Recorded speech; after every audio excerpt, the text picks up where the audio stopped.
ആ പെണ്ണുങ്ങളുടെ ശരീരത്ത് മാംസങ്ങൾ മുഴുവനും അതാ പാമ്പുകളും തേളുകളും കടിച്ചു പറിച്ചു തിന്നുകൊണ്ടിരിക്കുകയാണ്.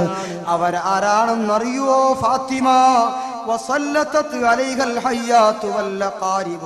ആ പാമ്പുകളും തേളുകളും കടിച്ചു പറിച്ചു കൊണ്ടിരിക്കുന്ന ആ വിഭാഗം ആളുകൾ അവരാരാണെന്ന് അറിയുവോ ഫാത്തിമ? فكانت تقدر ورا الصلاة والصيام ولا تتوضأ ولم تصلي ولم تغتسل من الجنابة. അല്ലാഹുവിന്റെ റസൂൽ പറയുകയാണ്, ഫാത്തിമ അവർക്ക് നിസ്കരിക്കാൻ അറിയാം, അവർക്ക് വുളു എടുക്കാൻ അറിയാം, അവർക്ക് നോമ്പ് പിടിക്കാൻ അറിയാം, അവർക്ക് സൽക്രമങ്ങളുടെ മുഴുവൻ പോരിശകളും അറിയാം. അവര് മുസ്ലിമായ പിതാവിന്റെ മകളാണ്, അവര് മുസ്ലിമത്തായ മാതാവിന്റെ മകളാണ്. പക്ഷേ ഇന്ന് വരെ അവർ കറക്റ്റായി നിസ്കരിച്ചിട്ടില്ല, വുളു എടുക്കില്ല.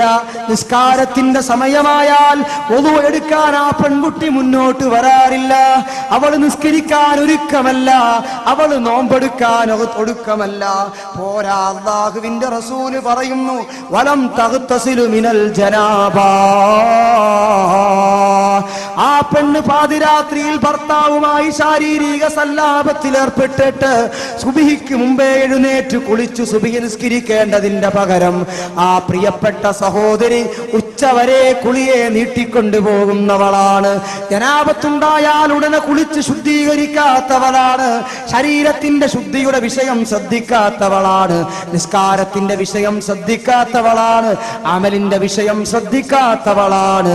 ആ പെണ്ണിന്റെ കൈകാലുകൾ അവളുടെ മൂർധാവിലേക്ക് കെട്ടിയിട്ട് ആ അഗ്നികടോരമായ നരകത്തിന്റെ ഭീകരമായ അദാബ് അവളെ അല്ലാഹു രുചിപ്പിക്കുന്നതാണ്. ഫാത്തിമ സയ്യിദുനാ വ നബിയുനാ മുഹമ്മദ് മുസ്തഫ സല്ലല്ലാഹു അലൈഹി വസല്ലമ തങ്ങൾ പഠിപ്പിക്കുകയാണ്. എന്റെ പ്രിയപ്പെട്ട സഹോദരങ്ങളെ, ഞാനും നിങ്ങളും ആലോചിച്ചു, പരിശുദ്ധമായ ഖുർആൻ ഓതാൻ ആ പെണ്ണിനറിയാം, നിസ്കാരത്തിന്റെ അമലുകളൊക്കെ ആ പെണ്ണിനറിയാം, നോമ്പെടുക്കാനും സകാത്ത് കൊടുക്കാനും സ്വതക്ക ചെയ്യാനും മറ്റ് അമലുകളും ഒക്കെ ആ പെണ്ണ് പഠിച്ചിട്ടുണ്ട്. പക്ഷേ അല്ലാഹുവിനെ കുറിച്ച് പേടിയില്ലാത്തതിന്റെ പേരിൽ ഹബീബായ അഷ്റഫുൽ ഖൽഖ് സയ്യിദുനാ മുഹമ്മദുർ റസൂലുള്ളാഹി സ്വല്ലല്ലാഹു അലൈഹി വസല്ലമ തങ്ങൾ പഠിപ്പിച്ച അദാബുകളെ കുറിച്ച് ബോധമില്ലാത്തതിന്റെ പേരിൽ ആ സഹോദരിമാർ ചെയ്തു കൂട്ടുന്ന ആ സഹോദരിമാർ നിസ്കാരത്തിൽ അശ്രദ്ധവാന്മാരാവുകയാണ്, നോമ്പിന്റെ വിഷയത്തിൽ അശ്രദ്ധകളാവുകയാണ്. ഖുർആൻ ഓതാൻ അവർക്ക് സമയമില്ല. എന്നാൽ എത്ര തിരക്കുണ്ടെങ്കിലും സീരിയലിന്റെ മുമ്പിലും സിനിമയുടെ മുമ്പിലും അതുപോലെ കോമഡി ഷോകളുടെ മുമ്പിലുമൊക്കെ എത്ര സമയം ചിലവഴിക്കുന്നതിനും ഈ പെൺകുടിമാർക്ക് യാതൊരു പ്രയാസവുമില്ല. ഞാൻ ഓർക്കുന്നു, കഴിഞ്ഞ ഒരു മതപ്രഭാഷണത്തിന്റെ സദസ്സിൽ ഞാനിങ്ങനെ പ്രസംഗിച്ചു കൊണ്ടിരിക്കുമ്പോൾ അവസാനം ദുആ ചെയ്യാൻ എടുത്തപ്പോ ഒരു കത്ത്, ആ കത്തിന്റെ ഉള്ളിൽ കുറച്ച് പൈസയും ഉണ്ടായി. കുറച്ചധികം പൈസയുള്ളത് കൊണ്ട് എന്തോ കാര്യപ്പെട്ട വിശേഷമായിരിക്കുമെന്ന് മനസ്സിലാക്കി ഞാൻ ഈ ലെറ്റർ ഇങ്ങനെ വായിച്ചു നോക്കിയപ്പോ സംഗതി ഗൗരവമുള്ളത് തന്നെ. ഉസ്താദെ, ഒരു സഹോദരി കാറ് ആക്സിഡന്റിൽപ്പെട്ട് വളരെ അപകടകരമായ ഗുരുതരാവസ്ഥയിൽ ഹോസ്പിറ്റലിലാണ്. ആ സഹോദരിയുടെ രോഗശമനത്തിന് വേണ്ടി അവള് മരിക്കാതെ രക്ഷപ്പെട്ടു കിട്ടണം, അതിനുവേണ്ടി നിങ്ങൾ ദുആ ചെയ്യണം. അതുകൊണ്ട് ഈ സദസ്സിലേക്ക് ചെറിയൊരു സംഖ്യ എന്ന് പറഞ്ഞ് പൈസയും വെച്ചിട്ട് ഹദിയ നൽകി പറഞ്ഞു. ഒരു ജീവന്റെ ഭീഷണിയാണല്ലോ, സഹോദരിയുടെ ജീവന്റെ പ്രശ്നമായതുകൊണ്ട് അവസാനം സദസ്സിന്റെ ദുആയുടെ അവസാനം നന്നായി ഞാൻ ആ സഹോദരിക്ക് വേണ്ടി ദുആ ചെയ്യുകയും ചെയ്തു. പിറ്റേ ദിവസം സംഘാടകർ ഒരു വയസ്സായ ഉമ്മാമാനെ പിടിച്ചിങ്ങനെ കൊണ്ടുവരുന്നു. ഞാൻ ചോദിച്ചു, ഏതാണ് ഉമ്മാമ? രണ്ടാമത്തെ ദിവസം ആയുധ പരിപാടി നടക്കുന്നു.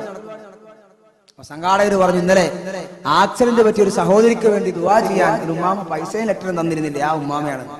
അപ്പൊ ഞാൻ നോക്കുമ്പോ ഉമ്മാമയുടെ വലിയൊരു കവറുണ്ട്. എന്തോ കാര്യമായത് കൊണ്ടുവരികയാണ്. നേരം വിളിക്കാനായിരിക്കും എന്നാണ് ഞാൻ മനസ്സിലാക്കിയത്. പക്ഷെ കൊണ്ടുവന്ന് സ്റ്റേജിലേക്ക് എല്ലാം കയറി വന്നു. നോക്കുമ്പോ എന്താന്ന് ചോദിച്ചപ്പോ ഇതൊരു തേയിലപ്പൊടിയുടെ പാക്കറ്റ്, ഏതാണ്ട് 2 കിലോ വരുന്ന നല്ല ശരിക്ക് പാക്ക് ചെയ്ത 2 കിലോയോളം വരുന്ന തേയിലപ്പൊടി നിറച്ച ഒരു പാക്കറ്റ് എന്റെ കയ്യിലേക്ക് തന്നു. ഉസ്താദേ അൽഹംദുലില്ലാ, നിങ്ങളുടെ ദുആ അല്ലാഹു സ്വീകരിച്ചു. ആ ആശുപത്രി കിടന്ന കുട്ടി വളരെ അത്ഭുതകരമായി രക്ഷപ്പെട്ടു എന്ന് പറഞ്ഞ് ഇങ്ങനെ എന്നോട് അത്ഭുതം പറഞ്ഞപ്പോൾ ഞാൻ ചോദിച്ചു, നിങ്ങളുടെ ആരായിട്ട് വരും ഈ കുട്ടി? മകളോ മരുമകളോ പേരക്കുട്ടികളോ അങ്ങനെ അടുത്ത ആരെങ്കിലും ആണോ ബന്ധം ചോദിച്ചപ്പോ സുബ്ഹാനല്ലാഹ്, ആ ഉമ്മാമ പറഞ്ഞ മറുപടി കേട്ടാല് സഹോദരിമാരെ, ഒരർത്ഥത്തിൽ രസം തോന്നുമെങ്കിലും മറ്റൊരർത്ഥത്തിൽ ഗൗരവമുള്ളതാണ്. ആ ഉമ്മാമ പറയാണ്, പേര് പറഞ്ഞ എനിക്ക് ഓർമ്മയില്ല, ഏതോ ഒരു സീരിയലില് അഭിനയിക്കുന്ന ഒരു പെണ്ണ്, അഭിനയം തന്നെയാണ്. വാഹനത്തിൽ ഇങ്ങനെ പോകുമ്പോ വേറെ ഒരു വലിയ നാഷണൽ പെർമിറ്റ് ലോറിയായിട്ട് കൂട്ടിയിടിച്ച് ഈ പെണ്ണ് വളരെ അത്യാസന്ന നിലയിൽ, സീരിയലിന്റെ ഇടയ്ക്ക് ഇങ്ങനെ കാട്ടുകയാണ്, വളരെ അത്യാസന്ന നിലയിൽ ഈ പെണ്ണിനെ ഹോസ്പിറ്റലിൽ എത്തിക്കുന്ന രംഗം അവിടെ വെച്ച് അന്നത്തെ സീരിയലിൽ കട്ടായി. അത്രയേ ഉള്ളൂ, ഒരു മൂർധന്യ ദിശയെ കൊണ്ടവിടെ വെച്ചു. എന്നിട്ടോ ഈ ഉമ്മാമാക്ക് അത് കണ്ടപ്പോ വല്ലാതെ, കാരണം കുറെ ദിവസമായി നിരന്തരം ഉമ്മാമ ഇത് കണ്ടുപോരുകയാണ്. ഉമ്മാമയുടെ മനസ്സിന് വല്ലാതെ അത് സ്വാധീനിച്ചു. പിറ്റേ ദിവസം ആ സമയമായപ്പോ അവള് ചത്തോ ജീവിച്ചോ അതിന്റെ ദുആ ഭരിച്ചോ എന്നറിയാൻ വേണ്ടി പിറ്റേ ദിവസം സീരിയൽ വെച്ചപ്പോ അൽഹംദുലില്ലാ ഒരു തകരാറുമില്ല, അത്ഭുതകരമായി രക്ഷപ്പെട്ടിട്ടുണ്ട്.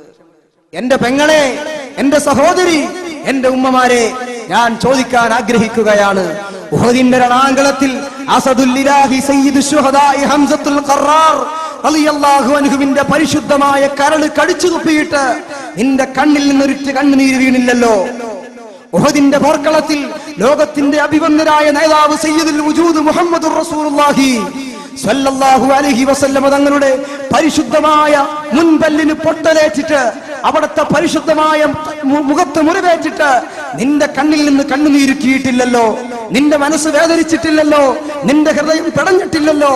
സയ്യിദുനാ ഉസ്മാൻ ഇബ്നു അഫ്ഫാൻ റളിയല്ലാഹു തആല അൻഹു നോമ്പുകാരനായിരിക്കെ ഒരു തുള്ളി വെള്ളം പോലും കൊടുക്കാതെ ബഹുമാനപ്പെട്ട ഉസ്മാൻ ഇബ്നു അഫ്ഫാൻ റളിയല്ലാഹു അൻഹുവിനെ ക്രൂരമായി വെട്ടിക്കൊലപ്പെടുത്തിയ ശത്രുക്കളുടെ ചരിത്രം പറയുമ്പോ ആ ഉസ്മാൻ ഇബ്നു അഫ്ഫാൻ റളിയല്ലാഹു അൻഹുവിന്റെ ഹൃദയം പിളരുന്ന വേദനയുടെ മരണരംഗം നിന്റെ കൽബുകളിലേക്ക് പ്രഭാഷണങ്ങളിലൂടെ കടന്നു വന്നപ്പോ പല സദസ്സുകളിൽ നിന്നും നീ കേട്ടിട്ട് നിന്റെ കണ്ണിൽ നിന്നൊരു കണ്ണുനീര് വീണില്ല എങ്കിൽ, ഏതോ ഒരു നടി ഏതോ ഒരു സീരിയലിൽ അഭിനയത്തിന്റെ ഇടയിൽ ആക്സിഡന്റ് പറ്റി എന്ന വാർത്ത വന്നപ്പോ കരയാനും നേർച്ചയിടാനും നിന്റെ മനസ്സനുവദിച്ചുവെങ്കിൽ, നീയും നിന്റെ മുൻഗാമികളായ സ്വാലിഹീങ്ങളായ പെൺകുടിമാരും തമ്മിലുള്ള ബന്ധത്തെ കുറിച്ച് നീ അളക്കാറുണ്ടോ സഹോദരി?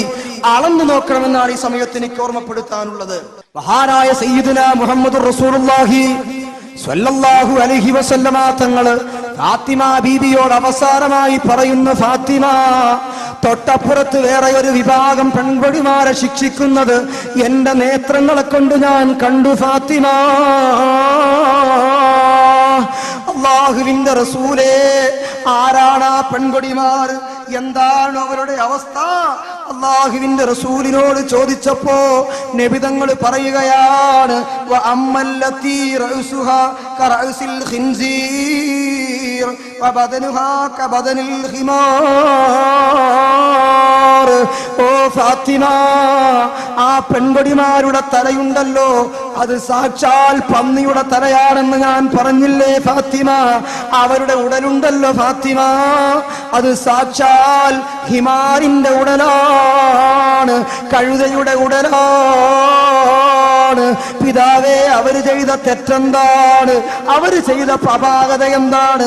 അവര് ചെയ്ത പാതകം എന്താണ്? അല്ലാഹുവിന്റെ റസൂൽ പറയുന്നു, ഫകാനത്ത് നമാമത്തുൻ വകാദിബാ. ആ പെണ്ണുങ്ങൾ വല്ലാതെ കളവ് പറഞ്ഞു പോയി, അവര് വല്ലാതെ ഈബത്ത് പറഞ്ഞു പോയി. പോരാ, വതബ്ഗദു സൗജിഹാ വതബ്ഗദു സൗജഹാ.